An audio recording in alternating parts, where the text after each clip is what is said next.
Hi guys! So for today's video, ito nga pala yung mga kaganapan namin nung pumunta kami ng Ocean Park. So yun na nga guys, maaga kami pumunta at umalis ng bahay kasi nga alam naming matraffic. Kaso nga nandito sa Marikina sobrang traffic na guys at sobrang nabilad talaga ako kasi nga nakamotor lang kami guys. So yun nga guys, yung tip ko sa inyo, pag pumunta ka nga pala kayo ng Manila Ocean Park, kailangan nyo mag-book online. Kasi nga guys, pag nagpunta kayo dito at hindi pa kayo nakakuha ng ticket, ay naku, mas mamahalan talaga kayo guys. 10 a.m. to 6 p.m. nga pala sila open guys. Since meron nga din palang show ng 12:30 at gusto ko nga munang lumibot ng Oceanarium at dito makita lahat ng pwede mong pampulutan. Pero joke lang kasi bawal yun guys. Iba't ibang uri nga pala ng isda yun nandito guys at ang kilala ko lang talaga si Nemo. At saka meron din pala akong nakilala dito si Dory ba yun? Hindi ko alam kung si Dory yun guys. Char lang. Marami nga palang bawal dito guys, tulad na nga lang ng flash ng cellphone guys, kasi nga daw bawal yun kasi once na ano daw sa isda yun para silang mabubulag. Char lang. Hindi ko alam kung totoo yun. So, yun nga guys, pagpasok ko nga pala, nakita ko agad yung red horse. Ha? Red horse ba yun? Seahorse pala yun guys. Hindi po ako manginginom. Pasensya na.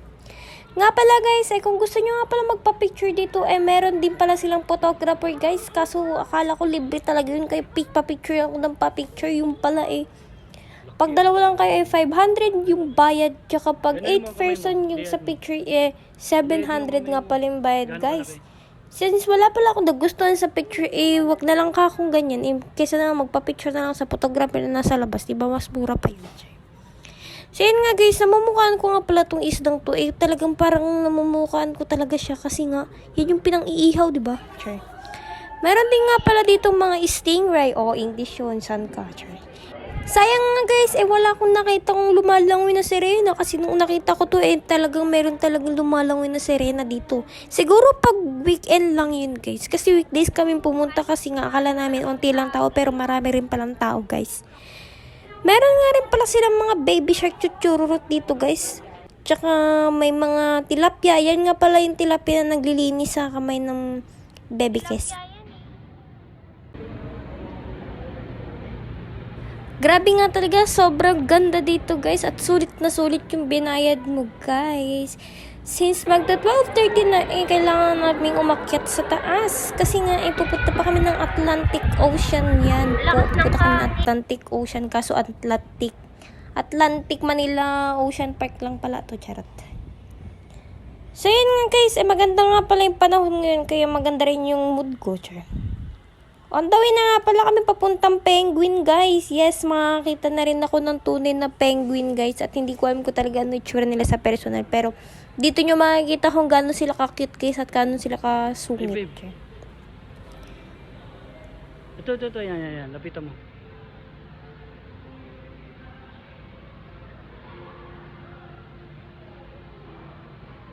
Tuwang-tuwa nga talaga ako sa mga penguin guys. Lalo nakita ko sila sa personal. Since 12:30 na guys, marami na nga pa ng tao dito sa labas at kailangan na namin panoorin yung mga show nila dito. Katulad ng yan, yung hindi ko ang tawag dyan basta ibon yan guys.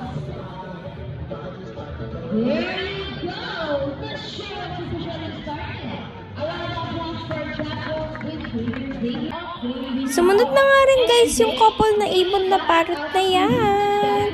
Sobrang gagaling nga talaga nila guys, lalo na yung mga tricks nila. At syempre, ito yung pinaka-aabangan ko yung sea lion guys. At napapasayaw talaga sila dyan. Tingnan nyo naman.